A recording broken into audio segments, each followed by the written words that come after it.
All right. Hola, bienvenidos. Welcome everyone to the Cafecito Hour with the Hispanic Caucus for Speech Language Pathology and Audiology. I'm Leslie Guzman, and I'm so glad that you're here with us today.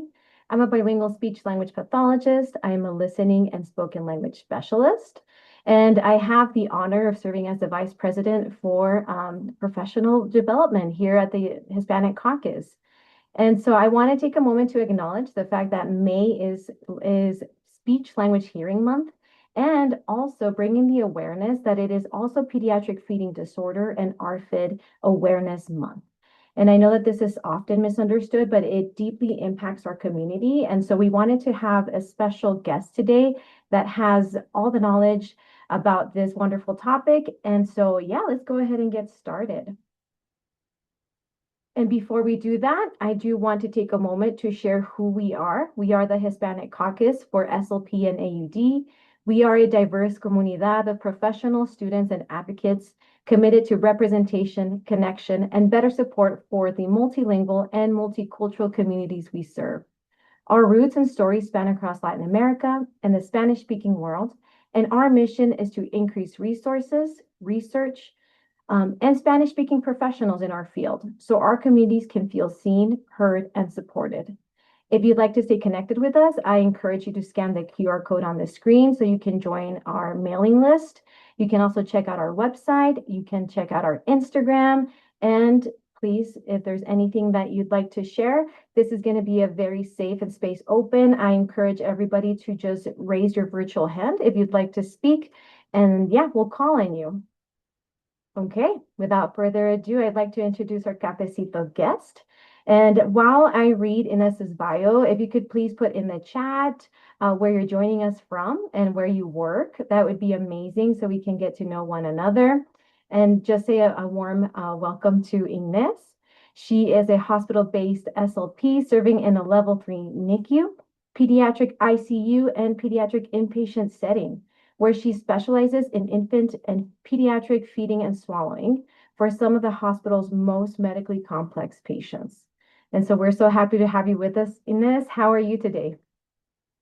Hey, I'm doing good. Awesome. We're so happy that you're here.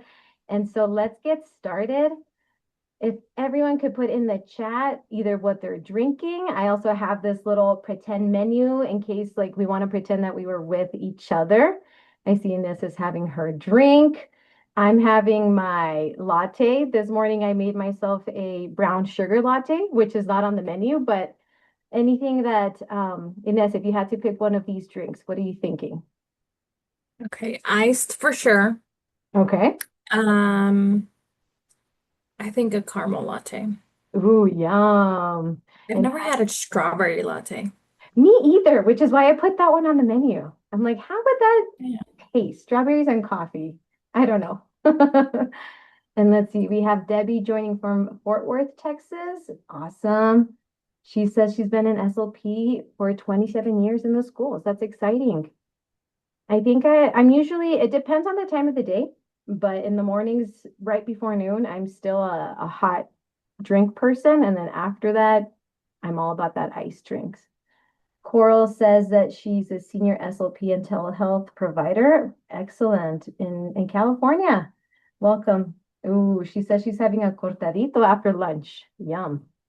Awesome. All right. Nice. Thank you all for sharing.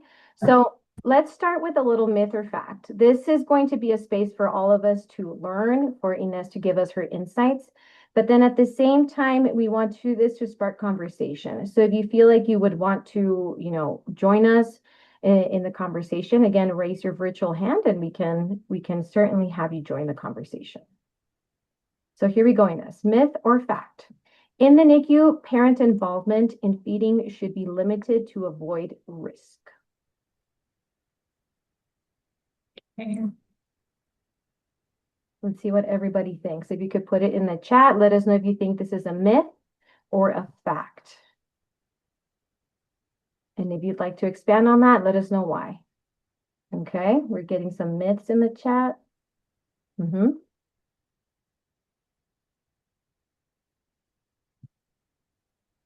Myth seems pretty unanimous. Inez? For sure a myth. Yeah. Um, there's so much to do before feeding comes into play, and it's so important for parents to be there. Yeah. Um, starting with kangaroo care before we can get anything in their mouth or around their mouth. That introducing that positive touch from parents.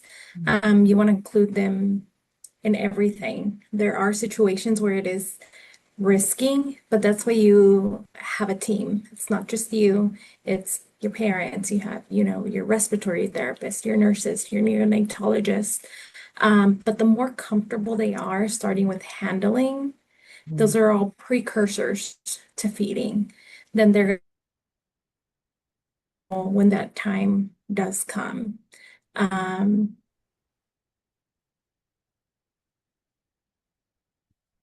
touch as early as 27 weeks post-menstrual age, tiny, tiny ones. Um, but definitely a myth. So, do you feel like I saw in on your credentials that you have a certification for infant massage? Do you feel like that has shaped the way that you see touch now when it comes to even just like building that bond, parents and child? Yes, out of all of the courses that I've taken, um, I think it was one that didn't just review basics because there's a lot of repetitiveness in Yeah. a lot of what's out there. And this one really gave me some insight as to how what we're doing in the NICU before feedings even begin can shape that patient's and family's life as they continue to grow, as they leave our doors. Um, and it's all from those early experiences. Yeah, I wonder if you see, let me see, Amanda put on the chat, potential for many missed opportunities, meaningful collaboration, conversations, check-ins that may not come up otherwise, that are intentional and family and human-centered. Oh, absolutely. How often would you say that, especially given that you are in the NICU, so you are in these spaces where it's already it comes with heavier emotions, I'd say, especially for many of the parents, right? They're almost like in survival mode in the beginning, and then they're meeting professional after professional. What do you feel like you do in order to make the families feel comfortable and feel like you can be a person they can trust in that setting? And I try not to talk to them or at them. I let them guide the conversation. Mhm. If they look scared, I recognize that and I say, what is so scary about this? I get them to kind of open up. And sometimes it's, I just don't want to touch them. I don't want to hurt them. So I turn it around and I give them um, all the ways that this is actually going to help Mm. their baby. Yes. Um, so just letting them face their fears and kind of bridging that gap as to I acknowledge this is scary and this is an ICU. However, don't feel like you're just a player in the background. There's a Yeah. lot that you can do and I will guide you through it. Yeah, it's one of those things, especially as we were talking before this conversation even started, just being almost like part of that early intervention process, always thinking about putting the parents in the driver's seat, right? Because that's the way that you can begin to have those conversations that are maybe a little bit heavier, and at the same time, letting them know that they're the ones guiding, right? The plan for their child. Yeah.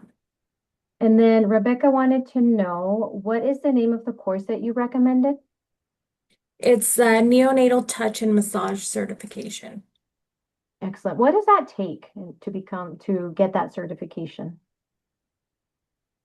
To apply, there is a requirement of, oh, I don't believe the exact amount of hours. I think it's about 1,000 hours Wow. of NICU experience before you can take the course.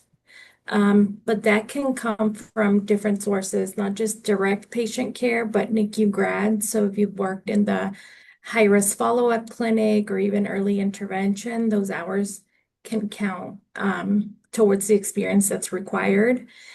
And then there's two parts. There's a didactic portion that's something like 16 hours of education. Um, that's just webinars. And then there's another 16-hour portion that's hands-on with all the therapeutic techniques and things like that. Wow, that's pretty rigorous. That's a lot of It's time and intense. effort that you put into that. Yeah.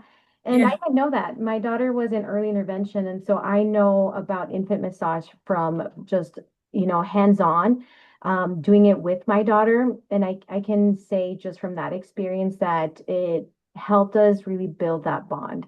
And I'll say that it also helped me, especially when I was a first-time mom and knowing that she had, special needs, I felt that I was sometimes even scared to touch her a certain way.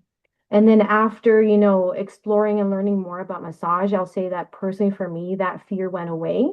And then I felt like I could work with her OT to do some of the neck stretches and some of those massages that initially I felt scared to even attempt.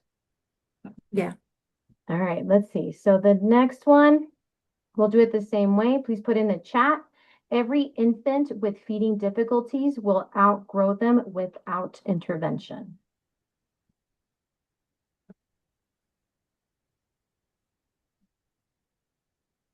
What is, as people are writing in the chat what they think about this myth or fact, what is the oldest age range that you see in your current setting?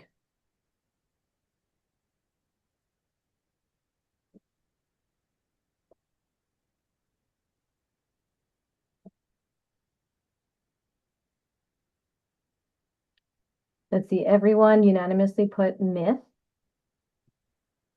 And then Inez, if you could fill us in with a little bit more information on this one. That's correct. There are some that, if it's a coordination issue, maybe they're borderline preterm or late preterm. Um, they just need to practice a little and they'll be fine. But a lot of them need continuous monitoring to ensure progression. So thinking about all the little ones, especially those born, 26, 27 weeks, there's a lot of interventions that we do that give them negative input. They're necessary, Mhm. and they're life-saving measures, but tubes in their nose, in their mouth, tape on their face, straps on their chin, those aren't all positive experiences. So early on, when they have an underdeveloped sensory system, you're giving a lot of sensory input that's negative. So that tends to lead to feeding difficulties. While initially they tolerate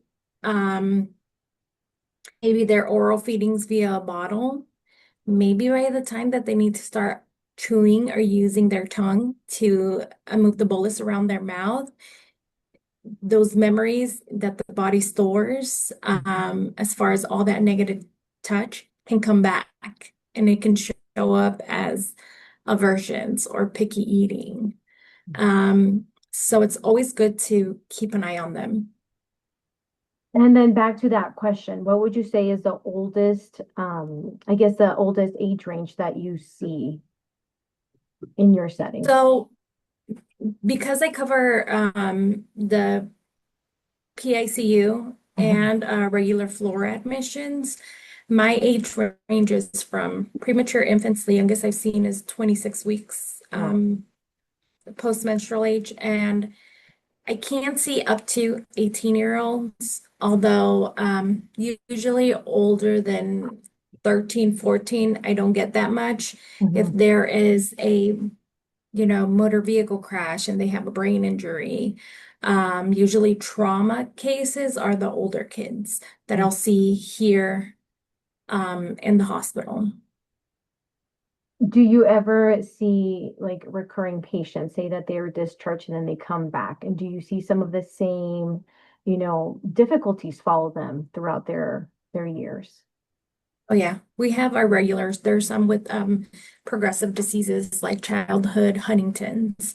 Mm. Um, that we see, an illness for them, a respiratory virus can be a lot worse than a regular child. So Yeah. you can kind of see the setback that illness gives them, Mm. but also the progression of the underlying disease that they have. Whereas maybe 8 months ago during their stay, they were talking. Yeah. Now they're not. Um, so there is when communication with the outpatient therapist is important Mhm. because I can kind of see, well, I saw them last time and they were eating maybe regular food, um, didn't need a diet modification and drinking thin liquids, but what has happened since this disease has progressed? So I can kind of help the team, um, help them get better while they're, sick, overcoming Right. this illness, which is the reason why they're here. Um, a lot of hospital work, I feel is we're not going to fix them while they're here. It's very Right. diagnostic. It's Mhm. very, let's figure out what we have going on right now and how we can guide care so they can safely go home, um, and continue the work at home. And that's usually for anybody older than the NICU. Right. And so I can tell just based on how you're speaking and the things that you're saying that I mean, you're not new to working in a team. And I feel like that is one of the biggest foundations for being a hospital SLP is the fact that you're having to do this interdisciplinary work where you're working with, like you said, the RT, the OT, the PT, you're working with the physicians, and the nurses. How often for those children that we kind of like call our regulars and even those that you may continue to see or that are a little bit older, how often do you get phone calls or emails from SLPs in the community since we're talking about also building that community? Is that something that happens often to you? Unfortunately, no, and I wish it did.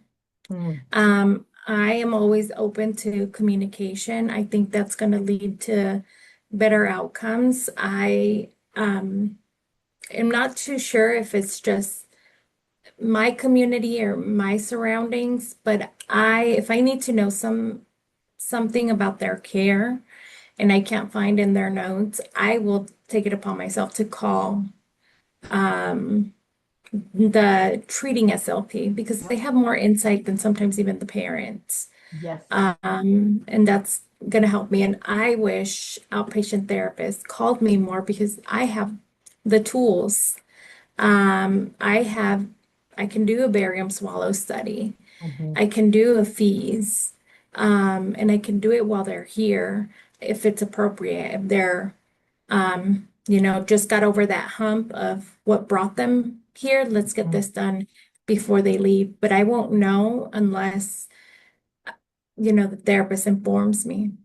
Oh, I agree with you. And I think I'm not sure how to, I think it's with taking steps like what we're doing today, having these open conversations. But I agree with you that I wish more people in the community would reach out because, like, as the SLP in the hospital, you do have access not just to their records, you have access to the patient, and then you also have access to their treating providers. That potentially you could be the one to make that contact that can make a big difference once they're outpatient. Because, like you said, we recognize our limitations, and those limitations being that once they're outside of this setting, it's now in the community and it's now taking place. All of that continuing to make progress and whatnot, it's happening outside. So thank you for opening up that door for, just having more conversations. Let's see. Amanda put that she also gets to work with pre-K through adults. Cool. not currently in the medical setting, yet curious and wanting to learn more. Yeah, and Amanda, that's really a good statement that we're kind of encompassing what we're talking about right now. You don't have to be a medical SLP to be able to have access to potentially the medical SLP that the child is working with. Because I think working as a team just makes that much better of a team for the child, because ultimately that's what it comes down to. How can we support this child in any setting that they're in? And then let's look at our last one. Please continue to put your messages in the chat. Culturally and linguistically responsive care means adapting recommendations to fit the family, not expecting the family to adapt to the system. And so if y'all can put in the chat your thoughts about this one, take a little second to take a sip.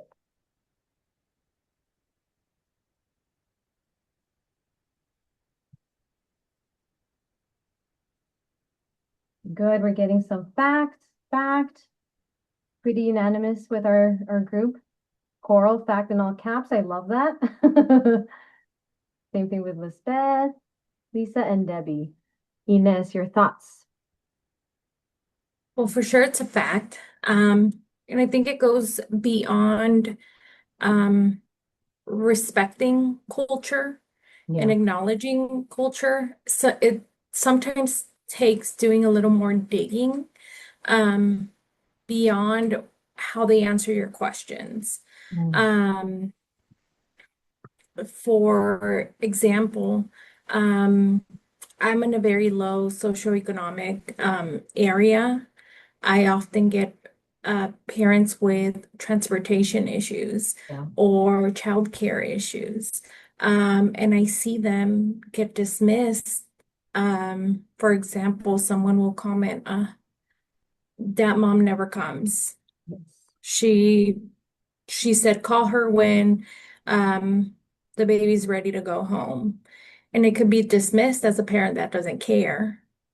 Um, However, if you do more digging, it could be that childcare is an issue. It Mhm. could be that there are certain hours that work better, but it's just not a feeding time. Can we adjust for a day or two those feeding times so that the parent can participate? Um, in my Hispanic families, time and time again, I have providers or nurses that say, oh, they spoke Spanish just fine. They said they didn't have any questions. And I'm like, okay. Mhm. And then I go and talk to them. They didn't understand what the nurse said. They just knew enough to be dangerous. Said, yes, no, I understand when they didn't. And it's, they didn't want to ask for more Mhm. than they already get. They don't ask to participate. They'll say, oh, do you want to hold? And they're like, no, they can't tell you, no, I'm scared. No, I don't know how.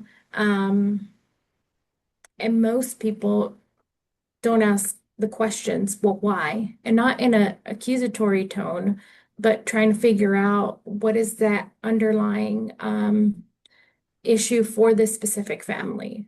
Not just, because they're Hispanic, they don't want to ask for an interpreter, or is there more to that? And that brings us back to, again, something that we just discussed, that you do have that background in medical interpreting. So can you tell us what are some of those, of course, like recognizing that sometimes families are going to be agreeable because they didn't understand all of the information that was presented to them, because they may feel like they don't have that authority to, again, be in the driver's seat when it comes to their child's care. And then also feeling like almost that imposter syndrome, like, yes, I know my child, but I think the doctor knows best. So therefore, I shouldn't question them. How much goes into play when it comes to those barriers that we see, but then also that language barrier that sometimes some families may be experiencing with both your hats of an SLP and also someone who has that background in medical interpreting? Um, What I have seen, so I have been interpreting 16 years. Um, Still counting what I do as a speech therapist because sometimes I switch roles. Right.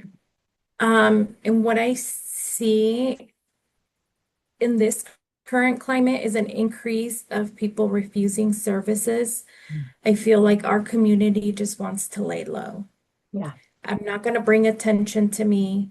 They'd rather, use AI, a transcriptionist on the low. I'll see them sometimes record a conversation and they're like, well, I transcribed it later.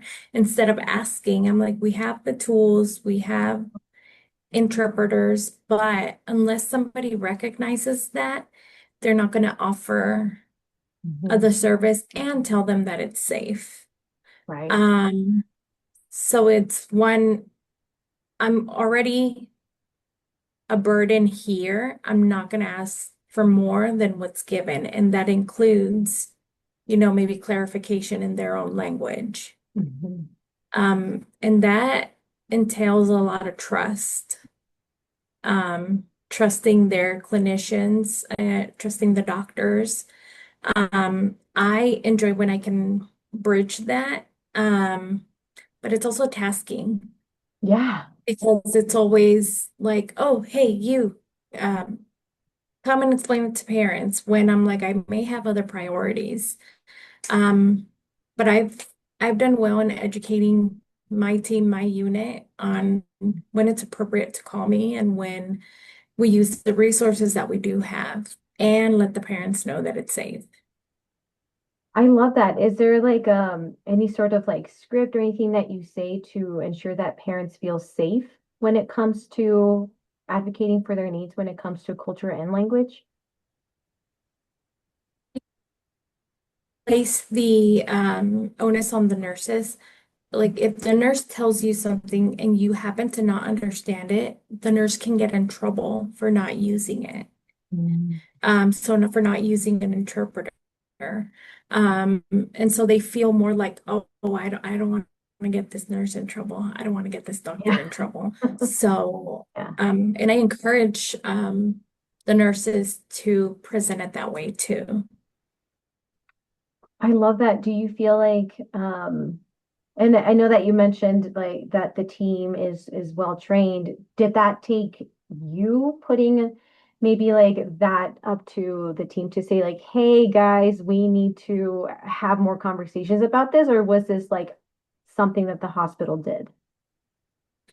No, the hospital has had it in place, but whether people use the tools or not, Right. they usually don't, but it's taken sometimes me putting my foot down and saying, I have other priorities and I can't help you. Do you need me to help you use, the VRI machine?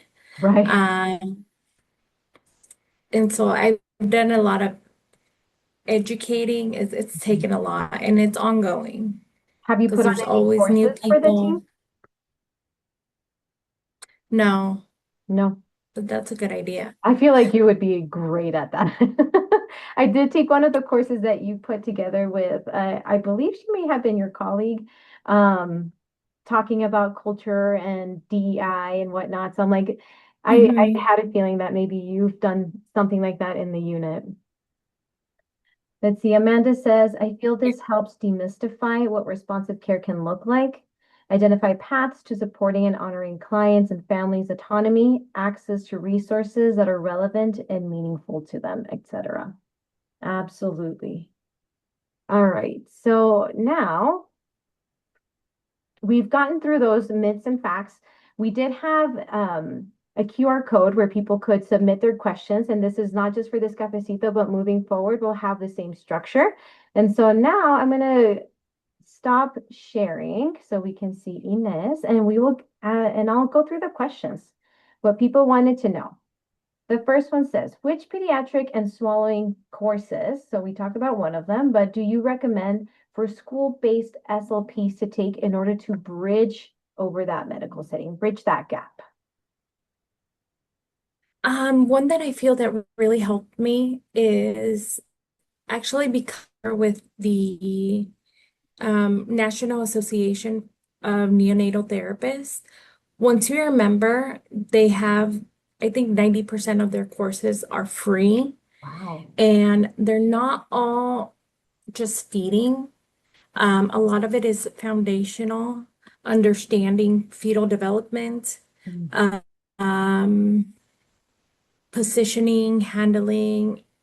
Um, and so that's where I started as a student in grad school, just taking all the courses through NANT. And I've kept it up because about once a month they'll have a course and it's free if you're a member. Um, and so everything in the NICU, at least everything top to bottom, head to toe, is tied to feeding. Like it eventually is going to lead and impact feeding. So learning about it can be tasking. You can't just take a feeding course Mhm. um, and then plug it in. You have to take everything into consideration and then start plugging in um, feeding specific. So I would start with NAND. And perfect. And we will put this in our resources and send it in the email for all of you to have. What triggered you to even look through NAT to be able to start taking these courses? Because you mentioned you started doing this as a student. Did you already have that inclination towards feeding and swallowing from the beginning? So I went to grad school because there wasn't any Spanish speaking SLPs in my area. Mm. The closest one, singular, was 70 miles away. Wow. Um, and so I went to school and became an assistant, and I just felt that wasn't enough. Yeah. And so when I was in school, one of the requirements was to attend a convention. Mm. And so I was just trying to check off a requirement on my list, and I went to my state convention, and I didn't go with a plan. I hadn't even looked up who the presenters were. Right. Um, and I just showed up to one. I said, "This looks interesting." And it was at a time I was there, and it happened to be regarding pediatric feeding. Mm. Um, and so after that one course, the rest of the convention, the whole 2 days, all I took was pediatric feeding presentations. Mhm. And I was like, oh my goodness, I love Found this. my passion. And that was already a second year, I was a second year grad student. And up until then, I just knew in my heart I was going to be a school-based SLP. Um, but no, that turned it around for me. Yeah. And I'm the kind of person that once I'm honing in on something, I have to know everything about it. And so I started looking up courses. You know, at that convention, I started bugging the presenters. I'm like, if I have questions, can I call you? Um, and some of them became my mentors where I'll still text if I have questions. Um, and one of those led me to NANT. That's so cool. And I think that's something else that I wish we could just shout to everybody. It's like things are not going to happen for you unless you are the one knocking on those doors. And I think that that's so true to even like what you and I were talking about. Like you have this go-getter mindset. You're also born and raised in LA. So you have this, busy mindset on top of it all. Like you like to keep your mind going and your body going. And then putting all of that together with your passion for feeding and swallowing just kind of created this, who you are today as a clinician. Do you feel like in that journey in becoming hospital-based SLP, you had to knock on more doors than say your peers, for example? Yes. So the NICU is generally known for being a protective environment, to put it mildly. So you do need tough skin Yeah, going in there, but you also have to be receptive to learning. It's protective for a reason. right. On top of that, I had uh, people that weren't receptive to mentoring that were supposed to be mentors to me. So I Mhm. kind of had to pave my own way and go instead of um, other rehab professionals, getting nurse buy-in. Mm, And it came with not me showing them what I knew, but letting them know I am nervous. mm, I do know when to stop and I know when to ask for help. And I think that is how I gained a lot of their trust and how they started to mentor me. So I knew feeding and swallowing when I mhm, started getting my feet wet in the NICU. But I didn't really know, even though I had read all the books and took all the NAT courses, mhm. I didn't have that experience with observing, uh, writing it down and seeing what changes in a lot of time. And the nurses guided me through that, so that I could then render what I knew. I love that everything that you just said. And I think I see it also in, for example, the students that are currently incoming that I'm mentoring. I would much rather mentor a student with an open mind that is confident in what they know, but also recognizing that they don't need to know everything. This is why you're here. And it's true for ourselves, putting ourselves in different settings, because yes, I'm the expert in certain things, but not everything. And I know when to ask for help, but if you don't have that cultural, even just like that humility in general, it's going to be harder to get that buy-in. Yeah, being very comfortable and saying, you know what, I'm not sure.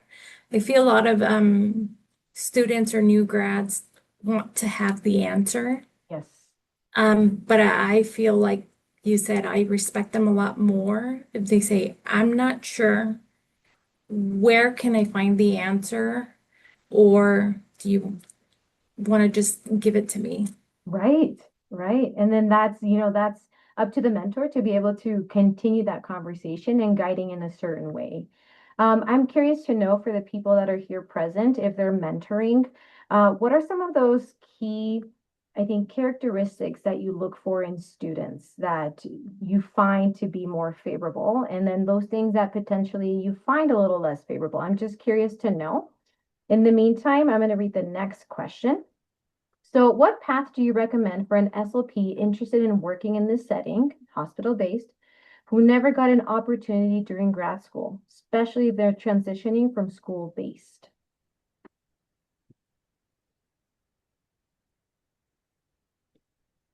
Okay, while we wait for answers. Um, I recommend trying any medical setting, period. So NICU isn't a starting point. It's something that you're gonna kind of grow into. So a medical setting is gonna get you comfortable with equipment, even if it's adults. Usually there are more adult positions. And so when I started, I did see my caseload was half and half, half adult, half peds, Mhm. all hospital based. But that got me comfortable, looking at monitors, even the stimulation of all the noises, Yes. The the smell. stimulation of the suctioning, seeing blood, Mhm. all the smells, like you have to desensitize to that. Mhm. So try to get a medical setting. Then maybe if that's not possible, maybe somewhere that has a feeding clinic or early intervention. All Mhm. these NICU grads, they're at risk, so they go into early intervention. Um, you see them at the point where, they made it out of the NICU, but they still need care. They're still fragile. And so all of that is good experience. I worked in early intervention as an assistant for about 6 years before I started at the hospital. And the different diagnoses that I saw um, um, gave me that foundation. And I understood once they were talking about it, at the hospital with rounds and things like that, it wasn't a mysterious diagnosis to me. I had seen it before. Mhm. Um, so early intervention can be a good bridge if you're in the schools now because the difference, um, I think it's just more intensive than what you get to do in a school. So it might be an easier transition. I also recommend reaching out to people in your community and asking if you can shadow without that expectation for clinical hours. So I can't, right now where I'm at, they haven't cleared me to take on a student. However, I am open to shadowing. So Mhm. people come and follow me all the time. And that is good opportunity. You can put that on your resume.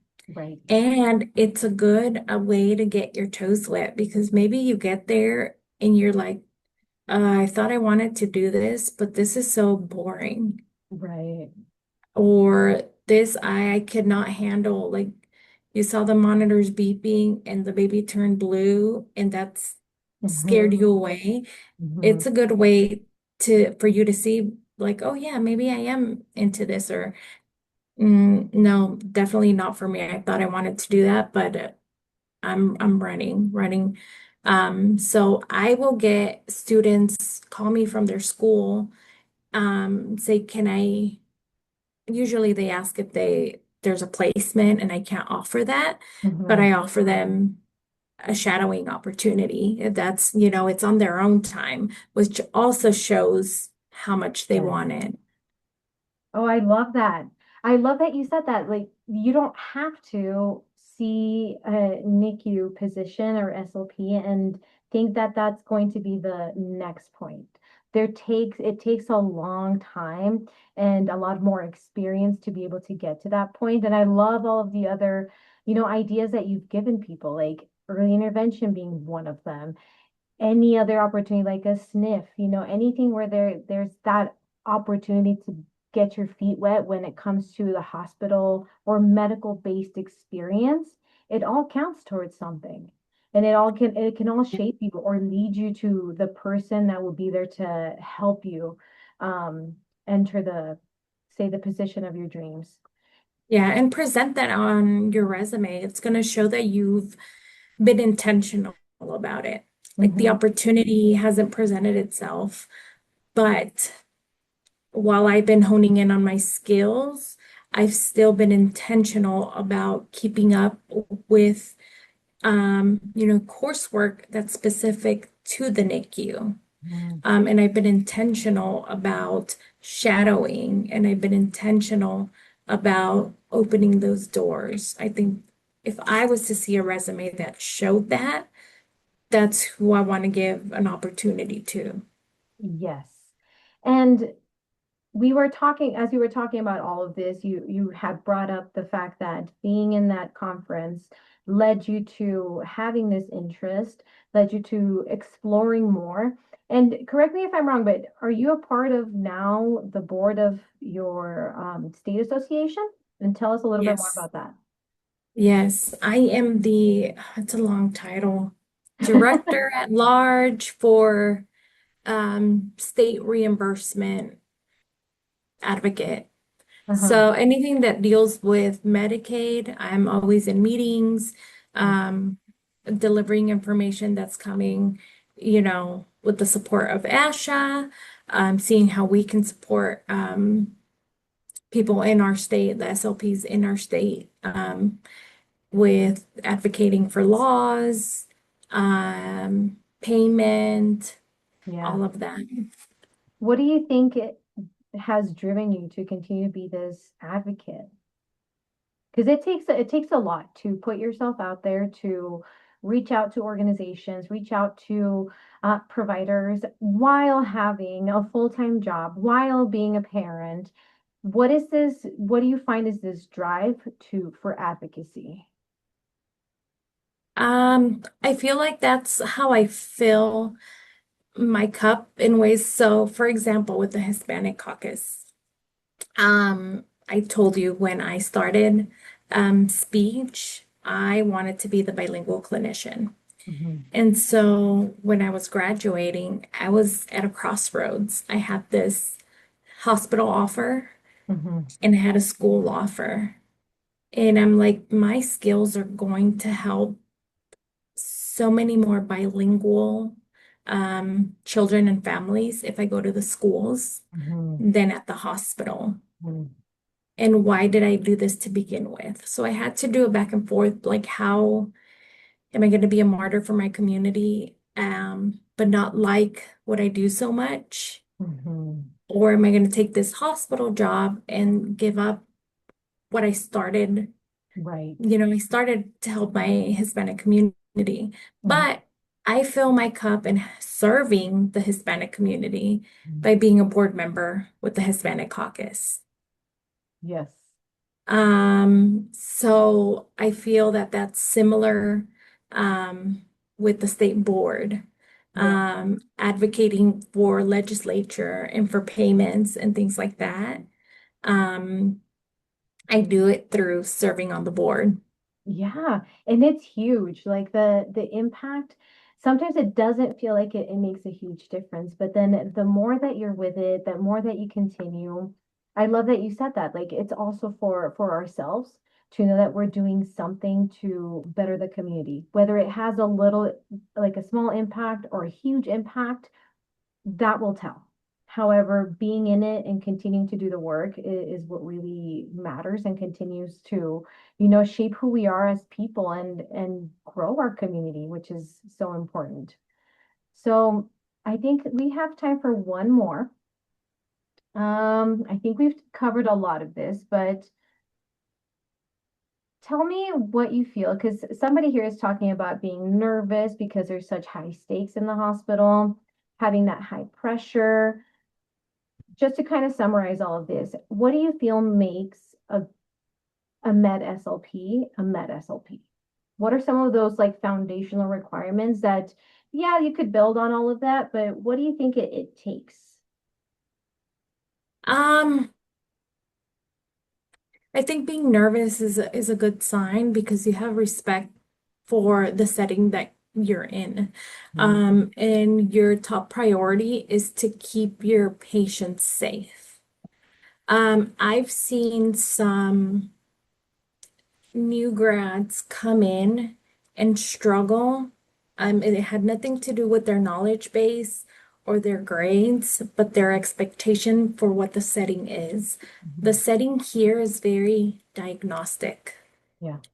You're gonna run the studies, the initial tests, you get them to where they're safe, but you're not gonna see much progress. That happens after they leave your facility. Mhm. And so if you're coming in with that expectation that I'm going to fix them here, which some people do, um, it's hard because you end up with, I feel like I didn't do anything. Mm. And it's just a mind shift. So Yeah. understanding your role is very, very important. Um, some people do better at the next level because they get to see the continuous progress, even though it takes months.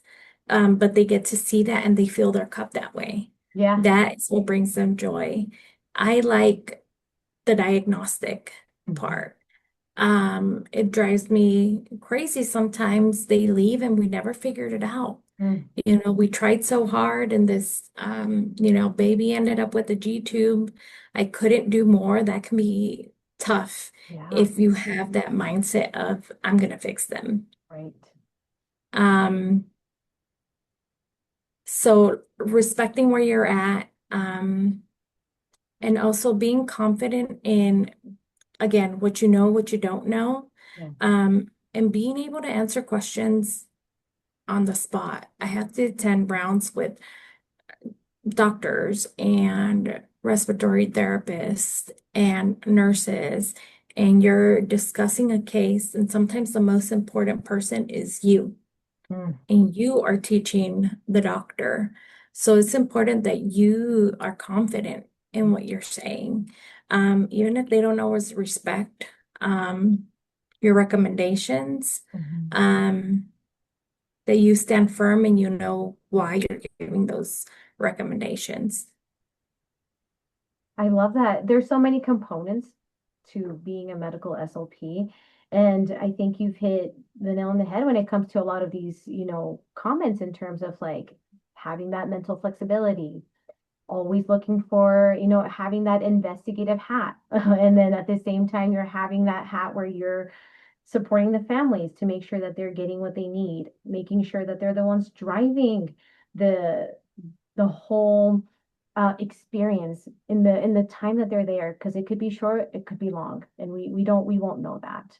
Um, Thank you so much for giving us so much knowledge, for sharing so many insightful tips. I think that hopefully people in watching today and the people that are watching the recording later down the road can take with them. And so we'll be sure to share any resources that you have, including the NAT courses, and then and thank you. So I just have one more. um, we're going to invite everybody with here. You can see we're going to have our first Unicafe. It'll take place May 28th at 7 p.m. Eastern Time. This is going to be a space for students and for the Hispanic Caucus board members to join. And we'll have conversations about anything that goes along with grad school. We can continue the conversation if you're interested in a medical setting here in Unicafe as well. Anything related to grad school, applying, the praxis, for example, and then sharing more resources. I think that's something that is huge for all of us, making sure that we take the time to share with one another.